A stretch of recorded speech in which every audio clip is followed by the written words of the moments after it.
tous. Que Dieu soit abondamment béni. Je salue tous ceux qui nous suivent en direct sur notre plateforme de CBB TV, que vous soyez sur YouTube, sur Facebook, à travers les différentes plateformes. Je remercie le Seigneur qui permet à ce que nous puissions nous tenir devant vous. Je dis aussi merci au Seigneur, au pasteur qui nous permet aussi de pouvoir apporter la parole en ce lieu. Que le Seigneur le bénisse abondamment. Alors aujourd'hui, nous allons commencer un enseignement. Avant de commencer, j'aimerais aussi remercier le frère Élie pour ces magnifiques enseignements qu'il nous a donnés. Certes, ce n'était que 2 séances, mais combien profondes. Que Dieu le bénisse abondamment. Alors nous voulons commencer une série. Voilà, le pasteur, son nom m'avait échappé, le pasteur Samuel Blaise, qui est le responsable du département, voilà, de ce département-ci. Et voilà, je lui ai demandé de pouvoir apporter ma pierre de contribution. Il a accepté et nous voulons lui dire infiniment merci. Alors je disais, aujourd'hui nous allons commencer une série. Est-ce qu'on peut me mettre plus de volume? Retour s'il vous plaît, j'ai comme l'impression qu'il y a des petits échos.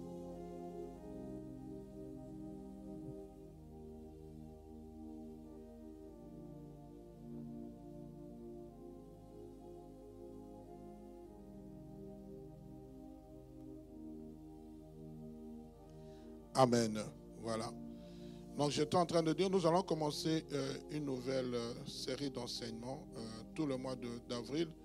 Je serai avec vous pendant 1 heure par la grâce de Dieu, parce que je crois qu'il est important de pouvoir nous faire aussi asseoir. Et la thématique que je vais aborder durant ces 4 séances, j'espère, c'est la discipline dans l'Église. La discipline dans l'Église. Pourquoi ce thème? Parce que voilà, je pense qu'il est aussi bon de pouvoir parler à l'Église. C'est quoi la discipline? Pourquoi la discipline? Pourquoi Dieu nous discipline? Et nous allons essayer d'en parler petit à petit par rapport à ce que le Seigneur a déposé dans mon cœur. Nous savons que bien aimé, c'est un terme assez large. Nous allons essayer de pouvoir appliquer ce que Dieu a mis dans mon cœur. Je vous proposerai un texte biblique, mais qui ne parle pas vraiment de discipline dans l'Église, mais qui relate un peu la notion de discipline. Voilà, nous sommes dans 1 Corinthiens, chapitre 9. Nous connaissons ce passage où l'apôtre Paul est en train de parler. 1 Corinthiens, chapitre 9, à partir du verset 24e. Écoutez ce que l'apôtre Paul est en train de dire. Il dit: ne savez-vous pas que tous ceux qui courent dans le stade courent tous, mais qu'un seul remporte le prix? Courez de manière à le remporter. Verset 25.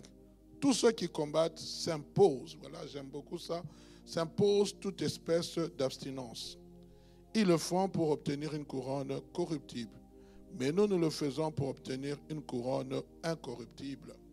Et il rajoute: moi donc, je cours, non pas comme à l'aventure, je frappe, non pas comme battant l'air, mais voilà, le verset 27 plutôt, mais je traite durement mon corps, je le tiens assujetti, de peur d'être moi-même rejeté après avoir prêché aux autres.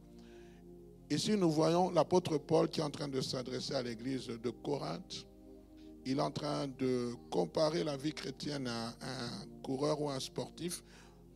Comme vous le savez, à l'époque, il était dans le contexte où il y avait les Jeux olympiques grecs, et il prenait cette illustration pour définir ce que nous appelons un peu l'autodiscipline ou la discipline personnelle. Quand vous parcourez la Bible, j'essaie de voir, la notion de discipline ou le mot discipline n'est pas dans la Bible. Mais la notion de discipline existe dans la Bible. Nous allons essayer de voir, de parcourir les Saintes Écritures pour qu'on puisse comprendre. Et l'apôtre Paul est en train de parler, il dit voilà, ceux qui courent s'imposent, tous ceux qui combattent s'imposent toute espèce d'abstinence. Ici, on parle de l'autodiscipline.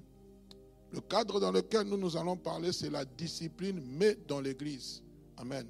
Ici, j'aimerais d'abord refaire sortir le mot discipline. Il dit, et ils le font pour obtenir une couronne corruptible.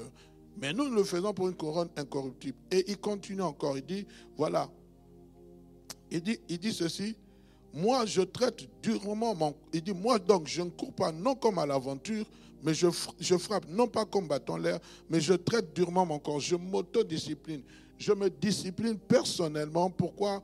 Pour ne pas être rejeté après avoir prêché aux autres. Donc il est en train de manière générale de parler de la discipline qui s'est imposée volontairement, parce que l'autodiscipline, c'est une discipline volontaire que je m'impose volontairement dans le but d'obtenir quelque chose.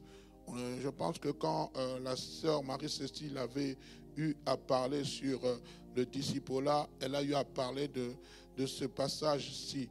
Alors, bien aimé, pour ceux qui écrivent, je me proposerai, premièrement, nous allons parler des notions et définitions des termes.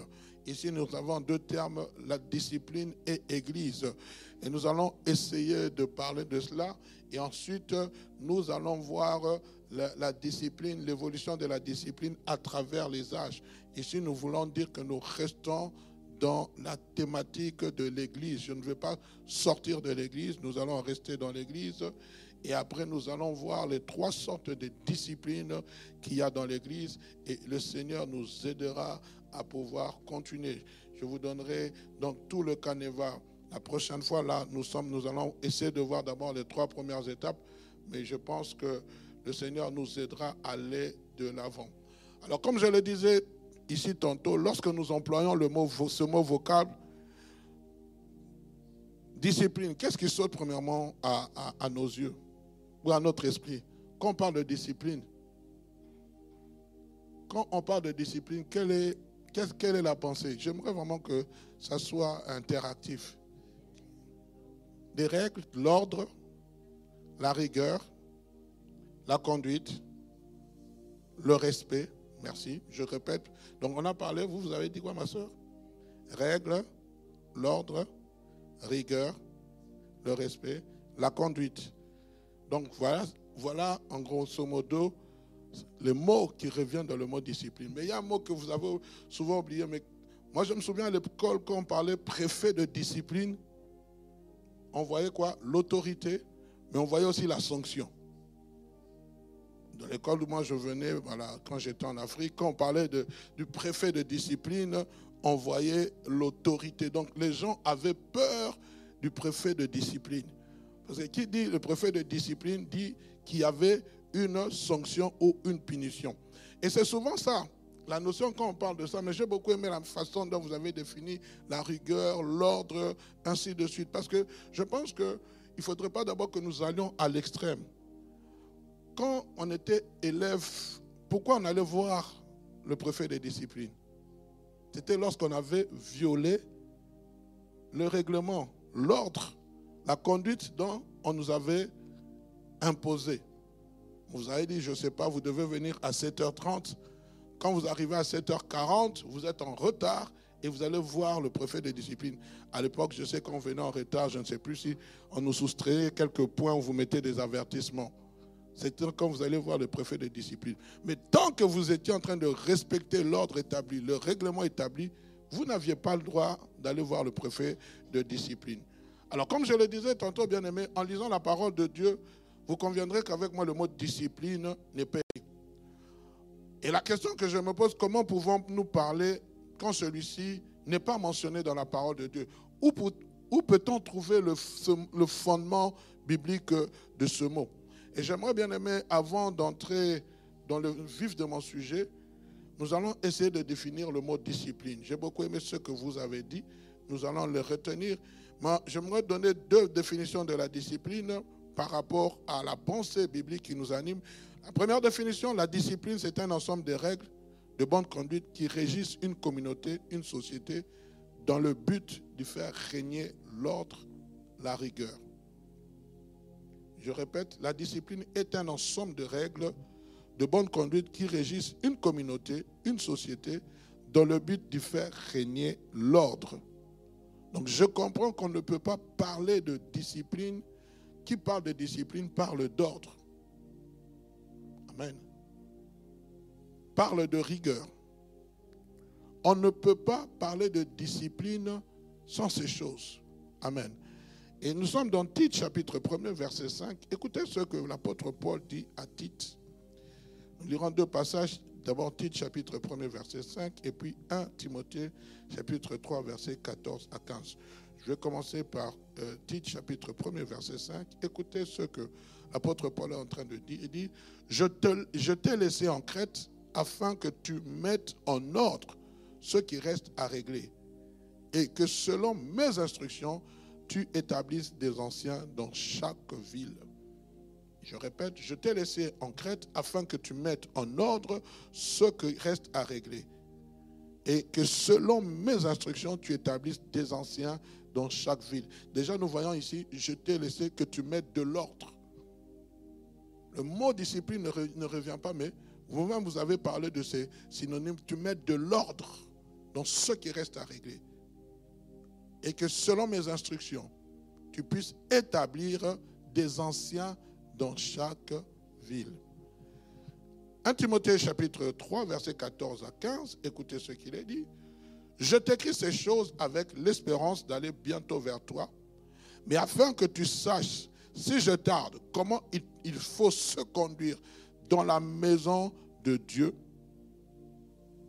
qui est l'église du Dieu vivant, la colonne et l'appui de la vérité. Il dit, afin que, comment il faut se conduire. Donc, même bien aimé, la discipline peut aussi se définir comme un ensemble de bonne conduite. Paul, ces deux épîtres s'appellent des épîtres pauliennes ou des épîtres pastorales de Paul. Ici, ce n'est pas... Paul s'adresse à Timothée et à Tite, qui doivent établir des diacres et des anciens dans l'église, qui doivent régler, mettre de l'ordre dans certaines églises. Et il leur est en train de leur donner des instructions ou de certaines recommandations importantes pour qu'il y ait un certain ordre, qu'il y ait, comme il a dit, une certaine bonne conduite pour que l'église, parce que le contraire de la discipline, c'est l'indiscipline. Pour que l'église puisse marcher d'une manière bien ordonnée, bien coordonnée, bien hiérarchisée. Et il dit, il faut que tu puisses mettre de l'ordre. Il faut que tu puisses, voilà comment les gens doivent se conduire. Et j'aimerais dire que la discipline aussi, c'est l'ensemble de bonnes conduites, la manière dont nous devons nous conduire dans l'église. Parce qu'une église qui est indisciplinée, c'est une église qui est désordonnée. C'est une église qui ne marche pas selon les principes biblique. Amen. Et nous allons essayer par la grâce de Dieu d'étudier ces choses. Et je disais, Paul est en train de donner ses instructions à Timothée et à Tite sur la manière d'organiser l'église. Et comme je le disais, bien que le mot ne soit pas mentionné, mais la pensée des disciplines y est. Comme je le disais, bien aimé, une bonne organisation doit avoir aussi une bonne discipline. On ne peut pas parler d'une bonne organisation sans bonne discipline. Tout bien aimé, si une église est bien organisée, il faudra aussi qu'elle soit bien disciplinée. Amen. Vous allez voir, bien aimé, aujourd'hui, lorsque vous avez, comment on appelle, vous avez une armée disciplinée, c'est une armée qui est bien organisée. Une armée qui est indisciplinée, et c'est une armée qui est mal organisée. Et vous allez voir qu'une armée qui n'est pas bien organisée, qui n'est pas bien disciplinée, a du mal à remporter des victoires, remporter des combats. Pourquoi? Parce qu'il n'y a pas une discipline qui est imposée. Amen. Il n'y a pas une discipline qu'on impose. Et quand dans l'église, il n'y a pas une discipline qu'on impose, il y a un désordre, il y a une mauvaise organisation. J'ai toujours été frappé avec l'église de Corinthe. Quand vous lisez l'église de Corinthe, Paul est en train, dans le début de son épître, il parle de cette église, du désordre qui règne. Dans les chapitres 1er, chapitre 2, chapitre 3, il dit, certains disent que moi je suis de Paul, moi je suis d'Apollos, qui est Paul, qui est Apollos, ce sont des hommes qui ont été sauvés. Donc il y a une division qui règne. Mais vous allez au chapitre 12, à partir du chapitre 9, chapitre 12, on parle des dons spirituels qu'il y a dans l'église. Et c'est dans cet épître où on va commencer à dire que la femme se taise, qu'elle n'a pas mandat de parler, ainsi de suite. Pourquoi? Parce qu'il y avait un désordre. Et Paul devait remettre de l'ordre. Il devait rediscipliner cette église, bien qu'il y avait la manifestation dedans. C'est pour ça qu'à un moment donné, il dira même l'esprit du prophète est soumis au prophète. Pourquoi? Parce que malgré qu'il y avait la puissance dedans, il y avait le charisme dedans, mais il y avait du désordre. Et il fallait qu'il puisse régler ce problème, bien-aimé. Ramener la discipline dans l'église. Amen. Et ça, c'est important, bien-aimé. Et en hébreu, bien-aimé, le concept discipline est souvent lié à l'idée de correction, d'instruction ou d'enseignement. Il y a 3 concepts: correction, instruction et enseignement. Et nous allons le voir quand je parlerai des différents types de disciplines. Quand je parlais de la discipline formative, la discipline normative et la discipline corrective. Parce que c'est important de pouvoir comprendre cela. Alors, il y a un terme en hébreu qui est souvent utilisé, c'est le terme moussar, qui s'écrit M-U-S-A-R, qui est fréquemment utilisé pour désigner le mot discipline ou l'instruction morale. En hébreu, lorsqu'on parlait de discipline, c'était une instruction d'abord morale. On était en train de moraliser la personne. Et plus tard, ça va commencer, ce mot discipline va évoluer. Écoutez ce que la Bible dit dans Job chapitre 5, verset 17, quand on parle de la discipline, cette discipline qui donne l'idée de correction. La Bible dit ceci: heureux l'homme que Dieu châtie. Job chapitre 5, verset 17, heureux l'homme que Dieu châtie, ne méprise pas la correction du Tout-Puissant. Amen. Heureux l'homme que Dieu châtie. Waouh! Donc, c'est-à-dire, heureux l'homme que Dieu discipline. Parce que le problème aujourd'hui, bien aimé, quand on parle de discipline, c'est dans quel contexte nous prenons ce mot? Est-ce que c'est dans le moment... Ici, on parle de heureux l'homme que Dieu corrige. Quand Dieu nous corrige, j'en parlerai plus tard, il nous corrige avec un but, c'est de nous rendre meilleurs. Ce n'est pas un but de nous rabaisser, c'est un but de nous rendre meilleurs. Il dit, ne méprise pas la correction du Tout-Puissant. Et ce verset nous fait montrer que la discipline de Dieu, c'est comme une bénédiction. Nous sommes dans Hébreux chapitre 12, verset 6. Hébreux chapitre 12, verset 6. La Bible dit ceci: car le Seigneur châtie celui qu'il aime. Ouh, ça fait mal, hein? Le Seigneur châtie, le Seigneur corrige, le Seigneur discipline celui qu'il aime. Écoutez la suite. Il frappe de la verge tous ceux qu'il reconnaît pour ses fils. Waouh! Il frappe de la verge tous ceux qu'il reconnaît pour ses fils. Oh, Dieu. On ne parle pas d'un homme, mais on parle de Dieu. L'auteur des Épîtres aux Hébreux est en train de dire: car le Seigneur châtie ceux qu'il aime. Et il frappe de la verge tous ceux qu'il reconnaît pour ses fils. Donc, c'est-à-dire que les rebelles, Dieu ne les châtie pas. Il ne les frappe pas. Il ne les corrige pas. Il les laisse. Mais ses fils, Dieu les châtie. Pourquoi? On le verra plus tard. Et ce passage est en train de nous montrer que la discipline est un signe de l'amour de Dieu pour ses enfants. Quel est ce père qui aujourd'hui verra son fils ou sa fille ou un de ses parents voir ses enfants s'éloigner du droit chemin et ne fera rien? Je ne sais pas. Je suis en train de voir dans la salle, nous avons ce jeune garçon. Mais si ce jeune garçon, la première fois, il va pour toucher au feu, les parents le laissent, quelle sera la conséquence? S'il empêche première fois, il y va encore. Deuxième fois, à un moment donné, on lui donne une petite claque sur les mains pour l'empêcher. Ne touche pas. Il veut toucher, ne touche pas. Vous savez que l'interdit attire toujours. Et à un moment donné, pour qu'il comprenne bien la leçon, on lui donne une petite correction. Ce n'est pas qu'on ne l'aime pas. Ce n'est pas qu'on ne l'aime pas. C'est pour le ramener sur le droit chemin. Amen. Je me souviens une fois, ici à l'église, je vois un jeune garçon. Et puis je lui dis, non, voilà, j'avais une canette. J'ai donné à ma fille une canette et je lui ai aussi donné une canette. Il Il m'a dit, non, non, je ne peux pas accepter. Ma maman n'aime pas que je prenne les choses des autres personnes. J'ai dit, waouh. Pourquoi? Parce qu'on lui a discipliné comme ça. Sa maman n'est pas là. Ses parents ne sont pas là. Mais on lui a inculqué cette valeur. Je ne veux pas que tu touches lorsqu'on te donne la nourriture, qu'on te donne quelque chose que tu acceptes, tant que je ne suis pas là. Mais ses parents ne sont pas là. J'aimerais vraiment que vous puissiez un peu vous imaginer le contexte. Sa mère n'était pas avec moi, comme moi je lui proposais. Il était avec ma fille. Je lui ai dit, non, tu peux aussi prendre. Je donnais à ma fille une canette. J'ai dit, toi aussi prends. Il m'a dit, non, ma maman m'a dit de ne pas prendre des choses. Pourquoi? Parce qu'on lui a inculqué cette valeur. On lui a inculqué cette valeur. Il me connaît. Il sait que je suis le pasteur Hugues. Mais cette valeur a été inculquée en lui. Que tu sois pasteur ou pas, ma maman m'a dit, mes parents m'ont défendu. C'est une discipline qu'on lui a imposée. Et ça sont des valeurs des notions qui, aujourd'hui même au milieu de nos enfants, se perdent. De plus en plus. Moi, je me rappelle à l'époque, quand on grandissait avec mes parents me disaient, à midi, tu n'es pas chez tes amis. À midi, tu es à la maison. Bon, aujourd'hui, avec le temps, ça n'existe plus. Mais nous, c'était des impositions. Hein. La première fois, moi, j'ai mangé à l'extérieur de la maison, c'est quand j'avais, je pense, 15 ans ou 16 ans. Même quand on allait, Hugues, viens manger. J'ai dit non, merci.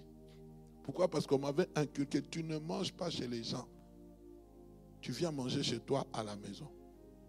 C'était des valeurs précieuses qui font partie de l'éducation de l'enfant.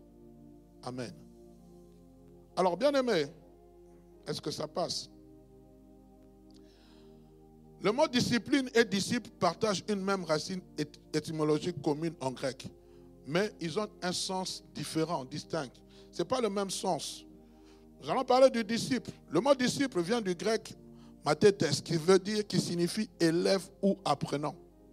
C'est pour ça, à un moment donné, Christ dira à ses disciples, je ne vous appelle plus des disciples, je ne vous appelle plus serviteurs, mais maintenant je vous appelle amis, parce que je vous ai fait connaître, vous n'êtes plus des apprenants. Mais quand on parle d'un disciple, ce mot signifie élève ou apprenant. Il désigne une personne qui suit des enseignements du maître. C'est pour cela que Christ, à un moment donné, il va réunir des disciples, il va leur donner certains enseignements qui sont importants. Mais le mot discipline vient du latin disciplina, qui signifie instruction ou enseignement. Donc, c'est-à-dire que lorsque nous parlons de discipline, nous recevons des instructions ou des enseignements. Cependant, bien aimé, le mot discipline est aussi lié au même verbe qui signifie aussi apprendre. Dans la discipline, nous sommes en train d'apprendre. Nous obtenons les connaissances qui sont nécessaires pour mieux nous former. Amen. Alors, bien aimé, ces deux mots liés ensemble font une association. Lorsqu'on parle de discipline, d'un disciple qui est dans ce temps de formation, c'est quelqu'un qui est en train d'apprendre et qui suit les enseignements d'un maître, tandis que la discipline implique instruction, formation et correction nécessaires pour grandir et pour se développer. On ne peut pas grandir, on ne peut pas se développer si on n'a pas de discipline. Amen. Tu ne peux pas grandir, tu ne peux pas te développer si tu ne sais pas te discipliner. J'ai parlé de la discipline personnelle. Il y a cette discipline personnelle, il y a la discipline de groupe. Mais il y a aussi cette discipline à l'église qui doit être imposée.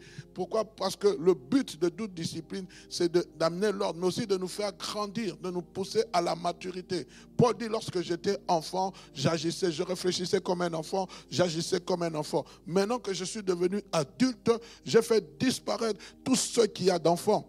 Amen.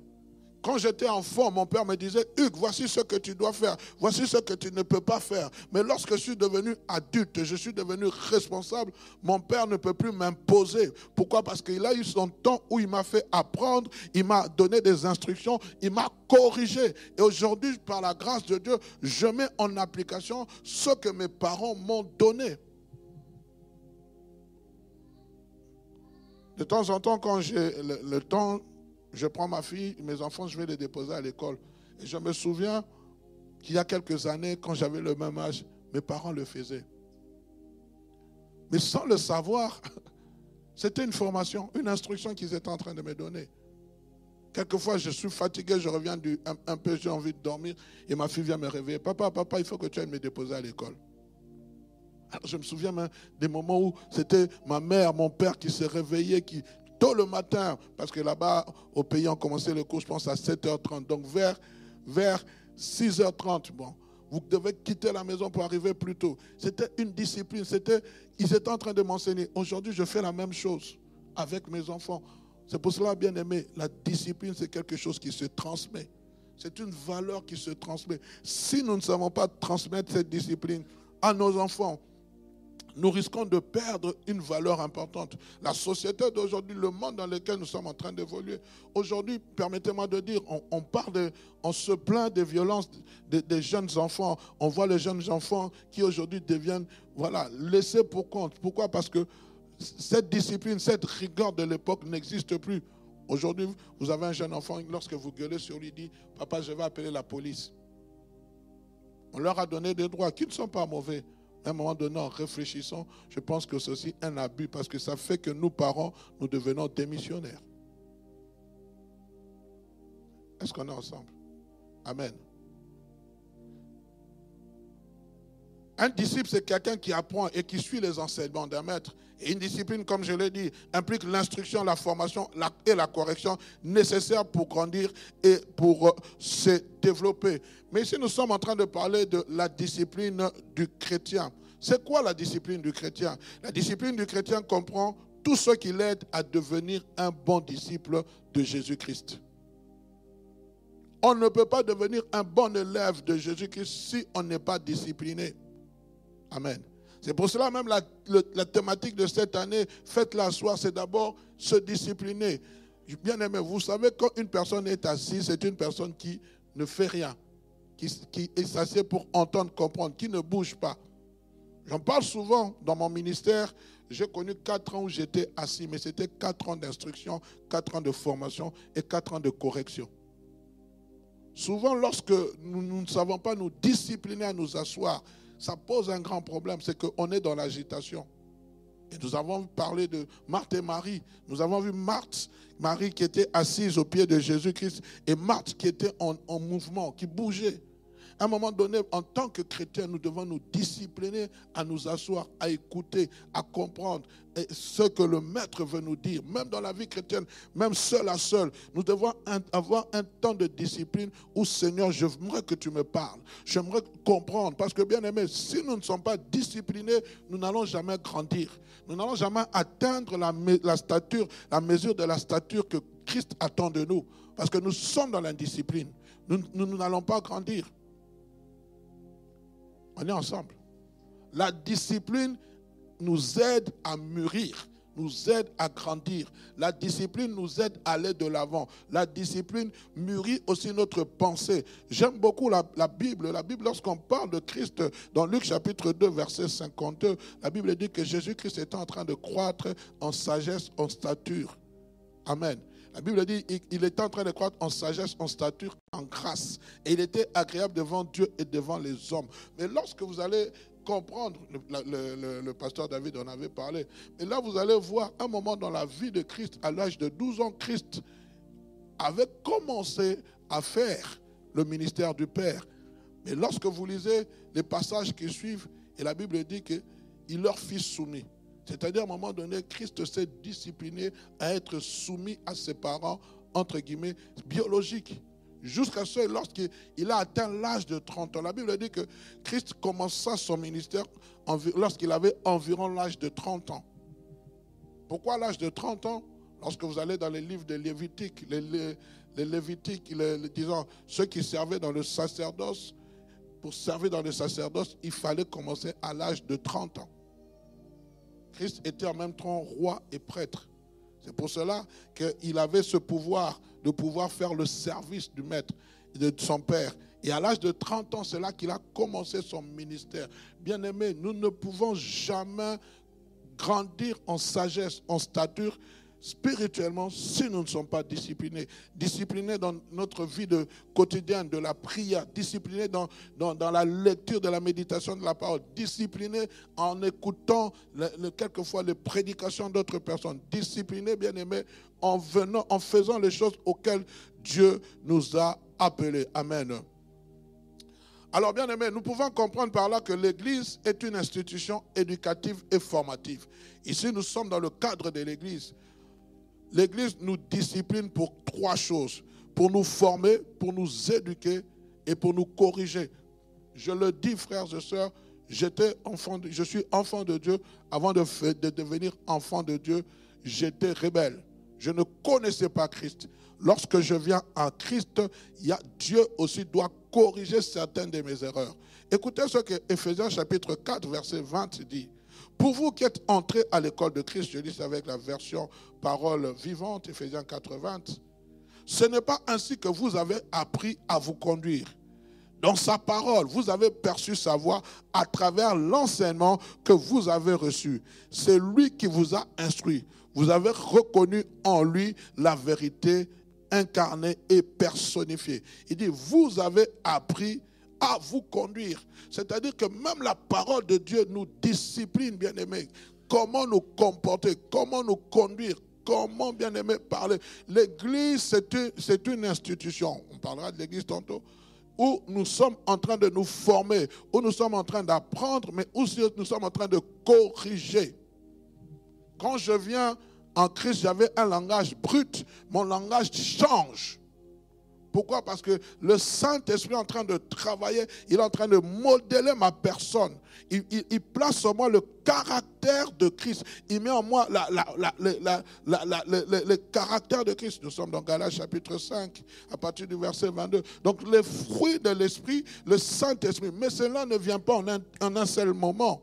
Ce n'est pas parce que je connais Christ que directement tout en moi change, ma façon, mon caractère. Non, c'est petit à petit, bien-aimé. Et c'est la parole de Dieu qui nous discipline, qui nous modèle, qui est en train de nous modeler à ressembler à Christ. C'est dans la présence de Dieu. Le Saint-Esprit me touche, me dit, voici ce langage que tu dois changer. Voici ton caractère. Et la parole de Dieu est comme une lumière. C'est comme un miroir qui me fait voir mes imperfections et qui me perfectionne. Et ça m'apprend à me discipliner. Amen. Et ça, c'est important, bien-aimé. C'est pour cela que nous parlons de la discipline dans l'Église, parce que l'Église aussi doit nous enseigner la bienséance. Je pense que l'Église, c'est un lieu où on apprend à devenir meilleur pour la société.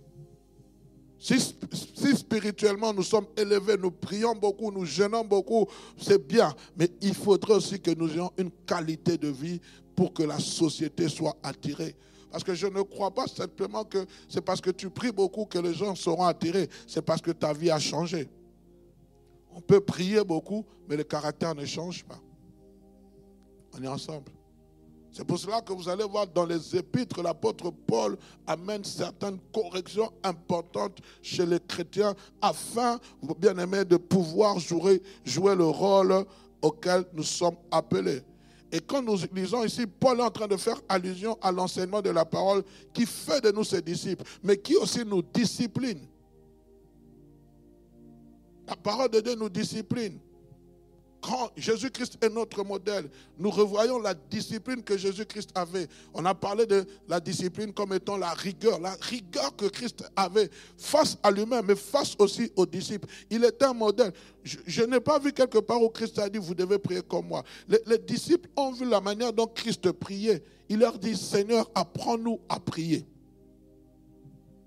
Ils ont vu sa discipline. Chaque soir, il se retirait dans les lieux déserts pour prier. Ils sont venus vers Christ. Ils ont dit, apprends-nous à prier. La meilleure façon d'évangéliser, bien aimé, c'est à travers notre comportement, à travers la discipline que nous-mêmes nous nous imposons. On est ensemble. Est-ce que ça passe? Amen. Nous avons vu la notion de discipline et de disciples, mais nous allons un peu parler de l'Église parce que nous sommes dans ce cadre où nous devons parler de l'Église. C'est quoi l'Église? C'est quoi l'Église? Qui peut me parler de l'Église? C'est quoi l'Église? C'est le corps de Christ. Merci beaucoup, papa. Qui peut me dire la définition de l'Église? C'est un lieu où les fidèles s'assemblent pour prier. Merci. C'est l'ensemble des croyants. Merci. Il y a combien de sortes d'églises? Il y a combien?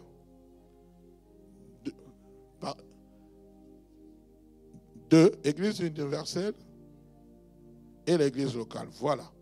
Alors maintenant, quand on parle de la discipline dans l'église, on parle de quelle église? Universelle ou locale? Ok. Nous parlons de l'église locale. Mais nous allons essayer quand même de comprendre le contexte du mot église, parce que souvent quand on parle de l'église, aujourd'hui, l'église a pris... J'ai entendu le frère Némi dire c'est un lieu sacré. C'est bien. Alors maintenant, je pose la question. Moi, j'ai connu la parole du salut quand elle a commencé, France. Ils avaient une salle. Le samedi, c'était utilisé comme salle de fête. Et le dimanche, ils venaient pour prier à l'intérieur. Est-ce que c'était un lieu sacré? Non, je vous pose la question, répondez-moi. Oui? Pourquoi?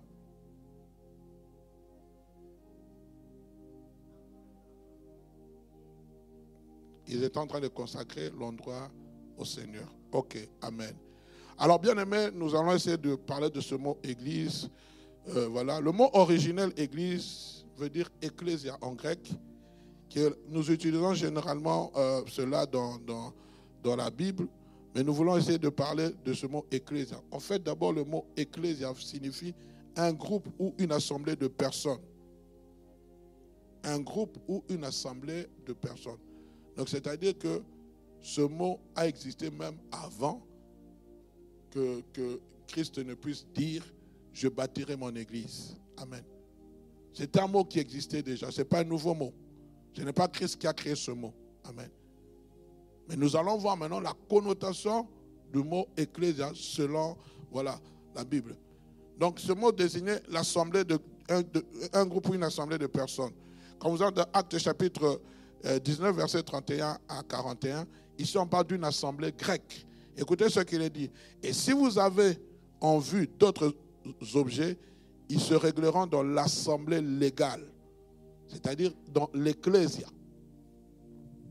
Ils se régleront dans l'ecclésia, l'assemblée légale. Nous risquons en effet d'être accusés de sédition pour ce qui s'est passé aujourd'hui, puisqu'il n'existe aucun motif qui nous permette de justifier cet attroupement. Après ces paroles, il congédia l'assemblée. En grec, c'est ecclésia. On est ensemble? Ça, c'est la définition du mot église. L'église aussi peut être considérée comme l'assemblée des Israélites dans le désert jadis. Quand vous êtes dans Actes chapitre 7, verset 38, écoutez ce qu'il est dit. C'est lui qui, lors de l'assemblée au désert, c'est-à-dire, comme on voit ce mot assemblée, on voit aussi église, étant avec l'ange qui lui parlait sur la montagne de Sinaï, avec nos pères reçus des oracles vivants pour nous les donner. C'est pour cela que aujourd'hui, bibliquement, lorsqu'on dit, lorsque 2 ou 3 sont assemblés en mon nom, je suis présent. Est-ce que c'est une église, oui ou non? Pourquoi? Parce qu'il y a un rassemblement de groupes d'hommes. Alors, troisième définition ou troisième pensée de l'église, c'est une assemblée locale des chrétiens. 1 Corinthiens chapitre 11, verset 18, et c'est là que nous allons puiser cela. Et j'apprends d'abord que lorsque vous vous réunissez en assemblée, il y a parmi vous des divisions, et je crois en partie. Une fois, j'entendais quelqu'un dire que le mot église n'existe pas dans la Bible. Et quand nous allons dans les livres plutôt, il disait que voilà, Dieu n'a pas laissé des églises. Christ n'a pas laissé des églises, les apôtres n'ont pas laissé des églises. Alors quand vous allez dans les livres d'Apocalypse, Jean dit écrit à l'église de Philadelphie, écrit à l'église de Laodicée, écrit à l'église de Thyatire. Mais ces églises ne sont pas des églises spirituelles, ce sont des églises locales et qui étaient même localisables. Alors faisons très attention avec certains enseignements qu'on dit, parce qu'il y a une personne que je connais, Voilà, qui dit Dieu n'a pas laissé d'église, je ne vois pas pourquoi on doit avoir des bâtiments, pourquoi. Mais les gens se réunissaient où? Pour prier, les gens se réunissaient où? Au début, quand les apôtres, les disciples avaient commencé par prier, ils allaient dans les synagogues. D'abord dans les synagogues. Mais puisque leur enseignement était contraire aux enseignements juifs, qui étaient basés sur la Torah, la loi de Moïse, on les avait expulsés. C'est même comme cela que nous allons voir, quand on parle d'église, c'est un groupe de personnes appelées hors d'eux. On va les expulser des synagogues. Pourquoi? Parce que leur enseignement, la doctrine qu'ils étaient en train d'apporter, ce nouvel enseignement, semblait être hérétique. C'est ça que vous allez voir l'apôtre Paul, avant sa conversion, il va commencer à persécuter les chrétiens.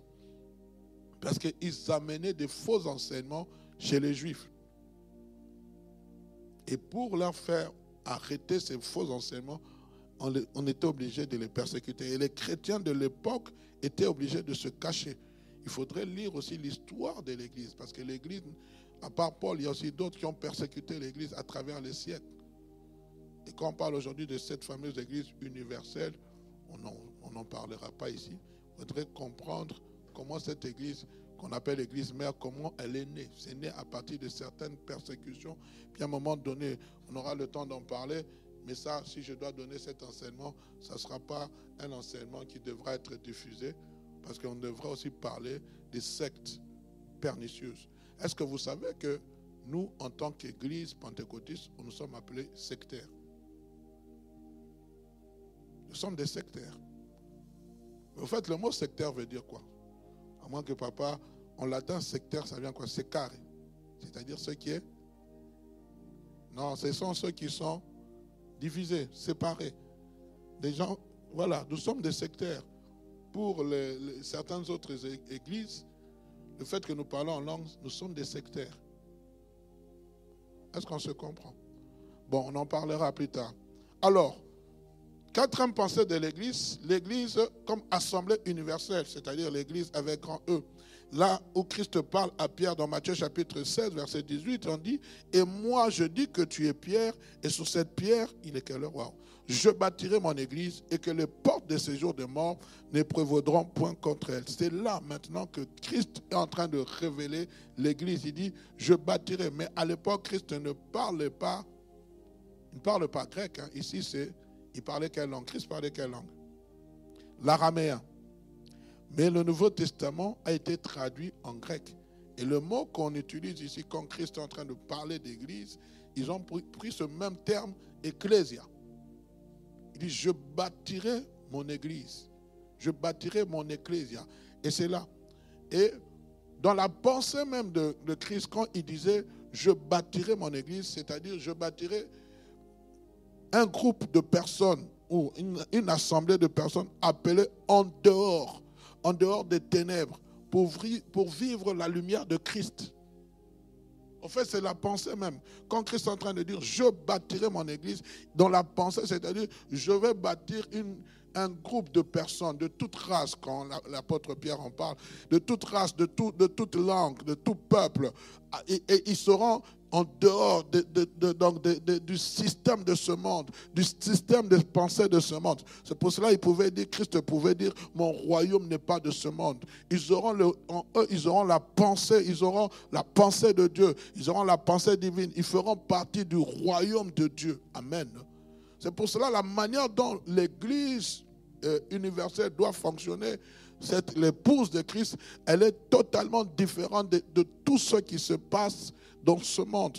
Aujourd'hui, lorsque nous suivons l'actualité, bien aimés, nous, enfants de Dieu, ne la suivons pas simplement avec la loupe, terrestre, la loupe, visuelle, comme nous devons plutôt demander à Dieu de nous donner l'intelligence de comprendre. Parce que tout ce que nous suivons aujourd'hui dans l'actualité, bien aimés, ce sont des choses que Christ avait prédites. Nous devons regarder, ce sont des signes de la fin des temps. En tant que membre de l'assemblée, pas locale, mais l'assemblée de l'Église universelle, nous devons avoir la pensée de Christ. Quelle est la pensée que Christ, quand tu suis l'actualité? Aujourd'hui, j'en ai parlé tantôt quand nous voyons avec tout ce qui se passe avec l'intelligence artificielle. Oui, je le dis, moi je ne suis pas contre cela. Mais il faudrait aussi que nous puissions voir ça permet l'avancée technologique, l'avancée médicale, beaucoup de choses. Mais en contrepartie aussi, quel est le revers de la médaille? En tant qu'enfants de Dieu, nous devons réfléchir dessus. Parce qu'aujourd'hui, le monde devient de plus en plus robotisé. De plus en plus, le facteur humain, la main-d'œuvre humaine commence de plus en plus à être retirée. Et c'est le robot. À un moment donné, je ne sais pas si vous avez suivi. Moi, j'ai suivi un film, je ne sais plus c'était lequel, où voilà, on avait créé des robots humains. Comment on dit ça? À la forme humaine qui était en train de remplacer l'homme, qui réfléchissait comme l'homme. Et à un moment donné, l'homme a commencé à se révolter. Et je vous dis, de plus en plus, la robotisation prend de l'espace. Et vous avez en contrepartie, voilà, la main-d'œuvre, même si elle est qualifiée, qui perd de l'emploi. Aujourd'hui, le taux de chômage est en train d'augmenter.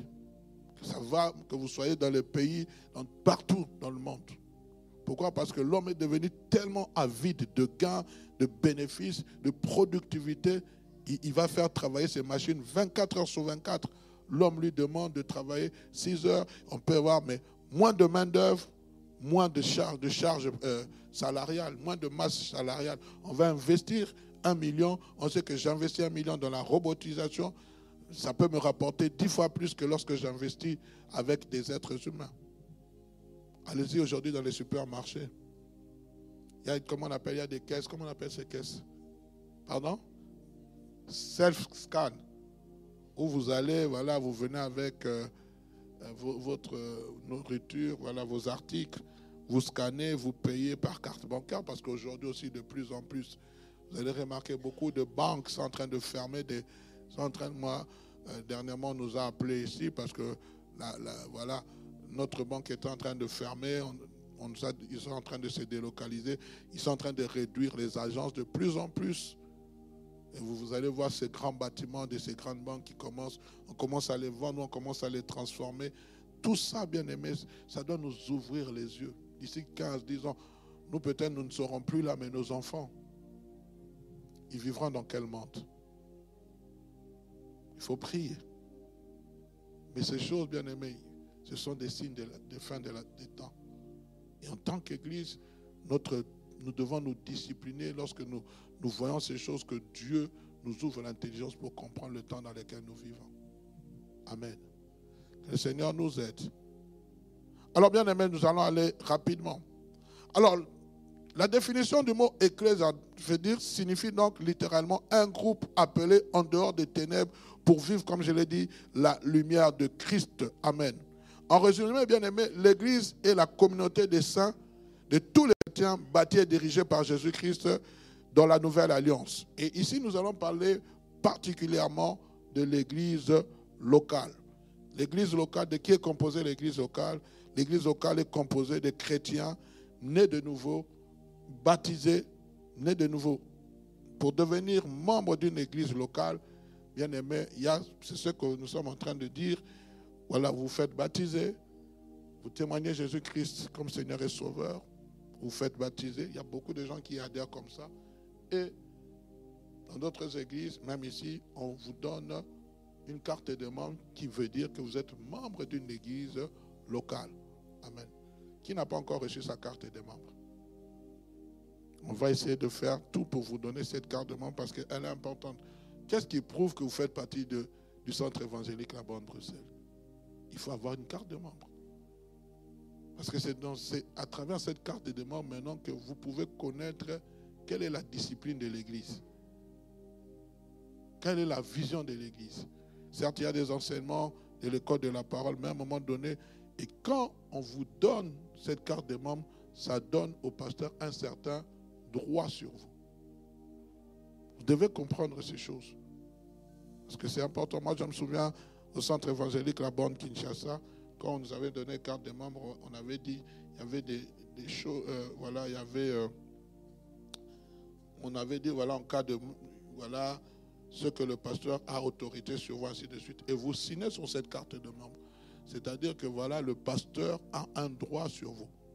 Un droit de regard. Parce que quand vous adhérez, vous devenez membre d'une église. Il y a une certaine ligne de conduite qui vous est communiquée, qui vous est imposée. Comme dans un travail. Vous travaillez, voilà, vous entrez, vous signez un contrat. Souvent, quand nous signons les contrats de travail, on signe sans lire ce qui est écrit.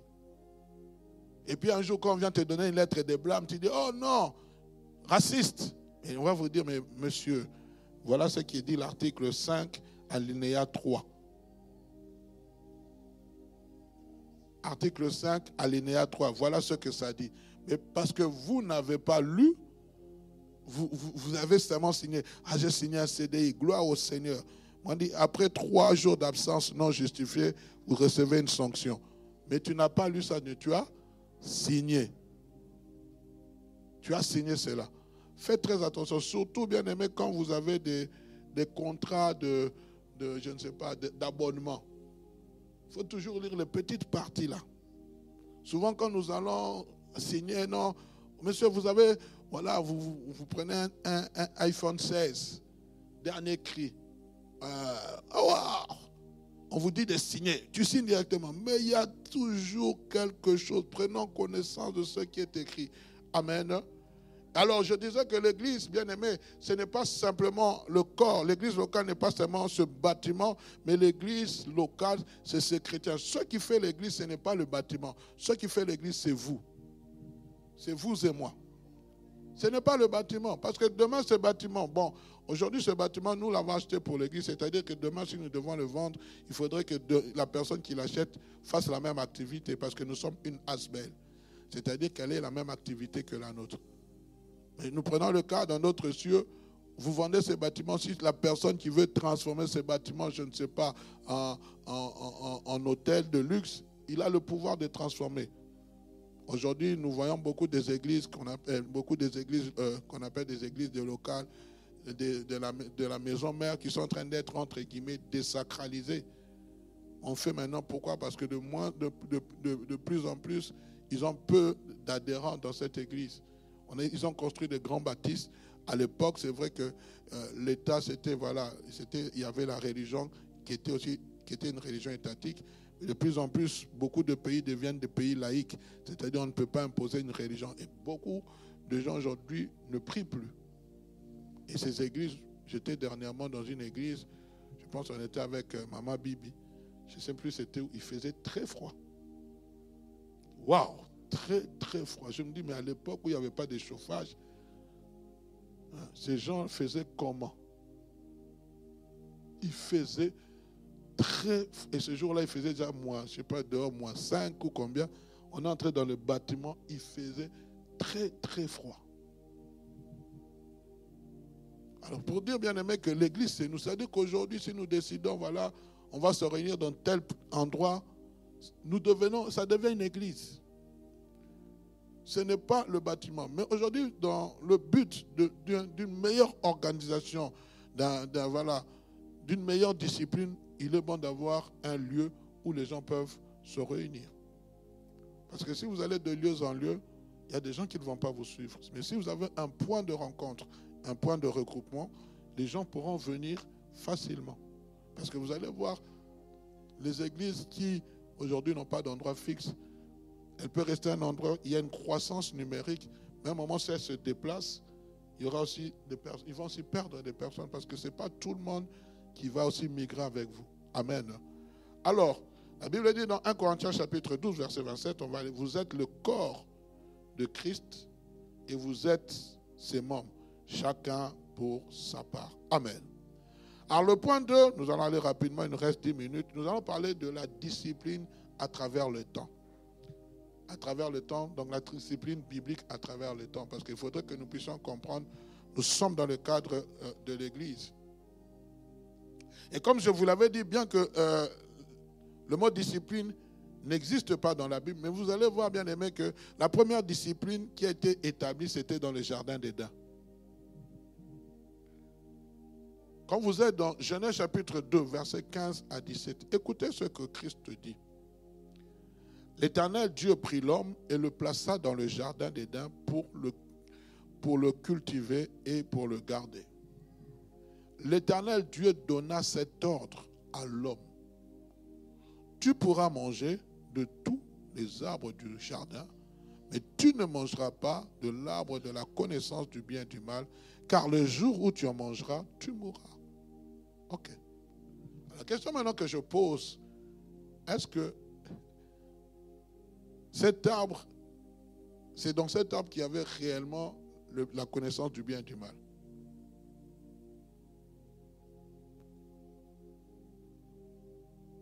Est-ce que Dieu avait mis dans cet arbre la connaissance du bien et du mal?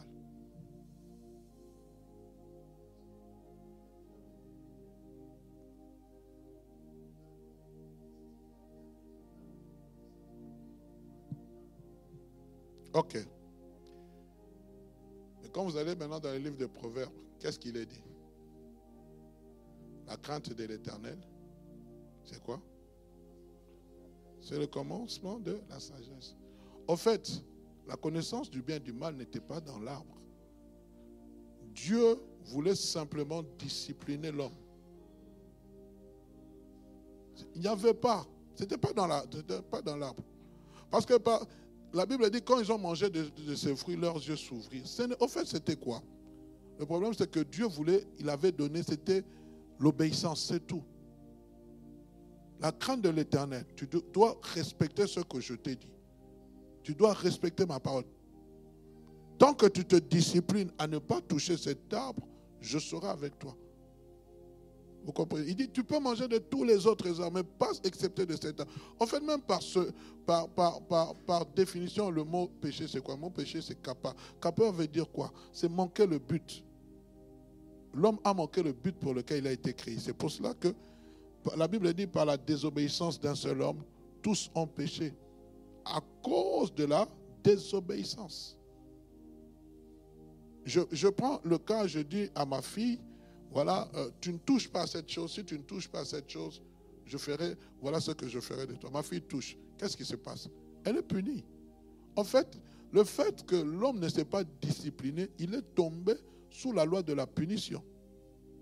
Mais la punition à laquelle il a été tombé, ce n'est pas une punition, c'était une punition éternelle. Parce qu'il a désobéi à ce que Dieu lui avait dit. L'arbre ne cachait pas la connaissance du bien et du mal. La connaissance du bien, la connaissance se trouve en Dieu. Est-ce que nous comprenons? C'était simplement une façon de discipliner l'homme à obéir à ce qu'il a dit. De ne pas enfreindre ce qu'il a dit. Et c'est là, bien aimé, la première fois où nous voyons la discipline. Tant que Adam et Ève respectaient les principes disciplinaires que Dieu avait établis, ils étaient agréables dans sa présence.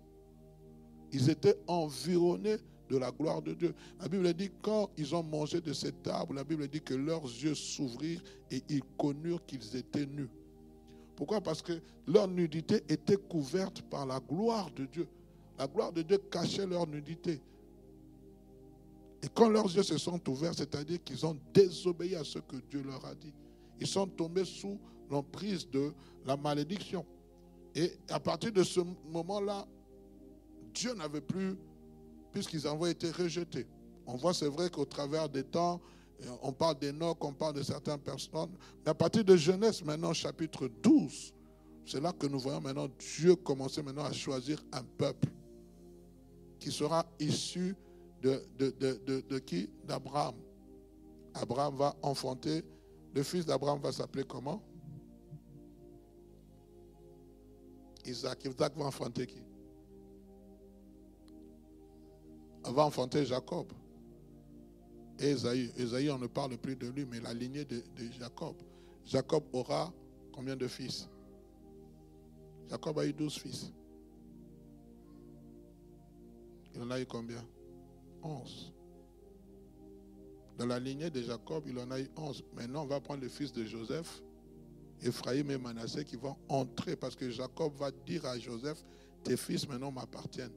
C'est là qu'on dit qu'il a eu 12 fils. Mais sinon, il en avait eu 11. C'est de Joseph et de, comment ça s'appelle? de Joseph qui sortira Manassé et Éphraïm, qui seront maintenant comptés dans la tribu de, comme les 12 tribus et c'est à partir de là maintenant que Dieu va commencer à établir sa discipline. Mais maintenant, la discipline que Dieu va établir, ça va commencer où?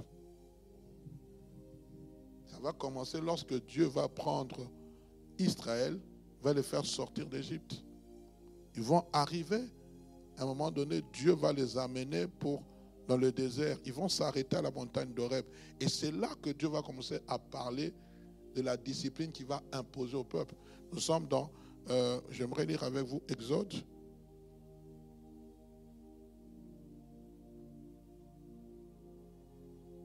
Les 20 commandements, les 10 commandements, les 20 commandements. Les 10 commandements se trouvent où? Exode chapitre 20. Alors l'Éternel prononça toutes ces paroles en disant, je suis l'Éternel ton Dieu qui t'ai fait sortir du pays d'Égypte, de la maison de la servitude. Voilà maintenant la discipline qui commence à leur imposer. Tu n'auras pas d'autre Dieu devant ma face. Tu ne te feras point d'image taillée, ni de représentation quelconque des choses qui sont en haut dans les cieux et qui sont bas sur la terre et qui sont dans les eaux plus bas que terre. Tu ne te prosterneras point devant elles, tu ne les serviras point, car moi, l'Éternel, ton Dieu, je suis un Dieu jaloux qui punit l'iniquité des pères. Nous pouvons nous limiter là. Il y a eu 10 commandements qui étaient 10 disciplines que Dieu était en train d'imposer à Israël. Pourquoi maintenant il voulait les discipliner? Pendant plus de 400 ans, Israël était sous la servitude, influencé par les dieux des Égyptiens. Dieu ne se manifestait plus. La Bible dit qu'il va s'élever un roi qui ne connaissait point Joseph. Donc il n'a pas connu Dieu. Et là maintenant, Dieu est en train de tailler. Parce que là maintenant, nous allons non seulement, il est en train de les enseigner, mais il va aussi les former. Est-ce qu'on est ensemble? Il va maintenant leur donner des commandes. Et ça ne se limite pas là.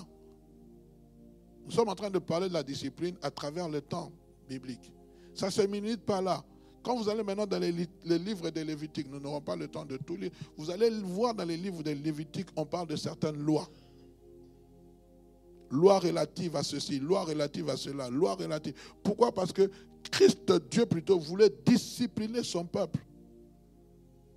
Donc nous comprenons bien aimé que tous ceux qui appartiennent à Dieu, Dieu commence d'abord par les discipliner.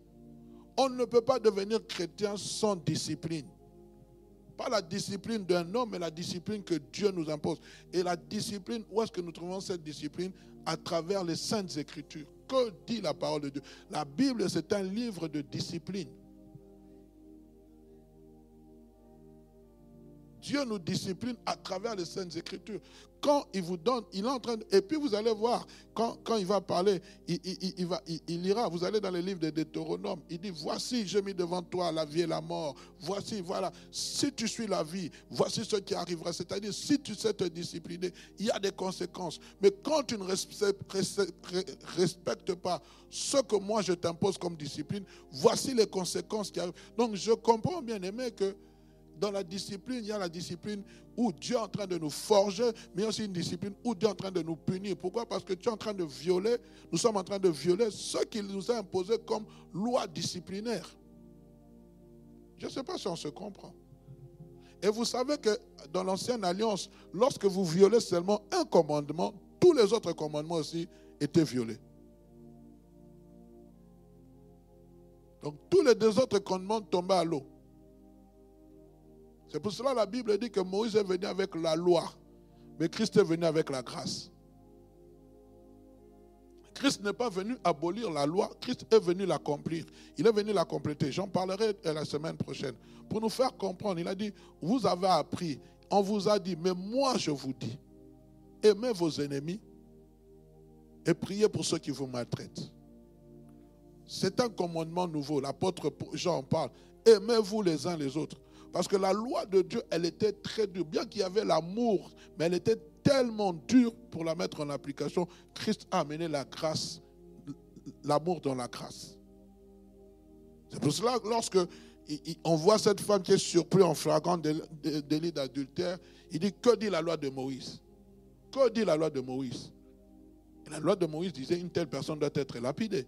Parce que c'est écrit dans la loi. C'était une discipline tant que tu ne violais pas cette discipline, tu étais protégé. Mais lorsque tu violais cette discipline, tu tombais sous la discipline, bien aimé, punitive, et tu devais être lapidé. Mais Christ dit, pose une question, il dit que celui qui est sans péché jette le premier la pierre sur cette femme. Et tous vont partir. Et Christ va dire, moi non plus je ne te condamne plus, mais va, ne pêche plus. En fait, il est en train de lui parler d'une grâce, d'une seconde, entre guillemets, si je peux utiliser ce terme, d'une seconde chance. Amen. D'une seconde chose. Alors, à travers le temps, il y a d'abord eu cette loi. La loi. Donc, il y a d'abord eu Adam, à qui Dieu avait donné une loi. La loi dans le jardin d'Éden. Mais nous avons aussi le peuple d'Israël. Dimanche, mercredi prochain, peut-être je citerai certaines lois. Mais où Dieu leur a donné certaines lois. Et ces lois sont résumées dans ce 10 commandements. Et quand vous allez dans les livres de Lévitique, même les livres de Nombres, vous allez voir que Dieu est en train maintenant de détailler ces lois. Il est en train de développer. Ici, c'est un résumé en 10 points, mais dans ce résumé, maintenant, Dieu est en train de dire voilà, voilà, voilà. Et ça, ce sont des disciplines que le peuple d'Israël devait appliquer. Il dit, vous n'allez point épouser des filles étrangères. Parce que si vous épousez des filles étrangères, elles vont vous éloigner de moi. C'était une discipline. On est ensemble. Et plus tard, nous allons voir Christ venir maintenant. Dans la nouvelle alliance, il va avoir des disciples. Et il va maintenant les enseigner, pas de nouveaux préceptes. En fait, la continuité de ces mêmes préceptes, mais dans l'amour. Maintenant, il va dire, voilà, vous avez appris, on vous a discipliné comme cela. Maintenant, moi, je dis, par rapport à cette discipline, voici ce que vous devez ajouter. Amen. Amen. Et maintenant, quand l'Église va naître, ça c'est la 4e étape, j'en parlerai le mercredi prochain. Maintenant, Paul va amener ces mêmes disciplines dans l'Église. Maintenant, puisqu'on parle de l'Église universelle, maintenant, il fallait que chaque Église locale qui se retrouve dans l'Église universelle puisse avoir un mode de fonctionnement, de discipline importante. C'est pour ça que lorsque vous lisez les épîtres, chaque épître est en train de traiter d'un problème particulier qui se trouvait dans l'Église. Dans l'Église de Romains, on parle de la grâce, on parle de la rédemption. Dans le livre de Corinthiens, on est en train de régler le problème des désordres. On a lu Tite, on a lu Timothée. Il est en train d'amener une discipline dans l'Église. Une Église qui n'est pas disciplinée, bien aimée, elle est vouée à l'échec. Si vous n'avez pas un leader, un pasteur discipliné, vous n'avez pas des responsables qui sont disciplinés, bien aimé, c'est voué à l'échec. Amen. Je vais me limiter là. On me fait signe que le temps est largement passé. Je ne sais pas s'il y a des questions. Oui. Est-ce que vous avez préparé le micro? Oui, mon frère Raoul. Il y a un micro qui est là. Est-ce qu'il y a des questions en ligne? Papa, vous pouvez prendre le micro comme ça. Ça va nous aider à...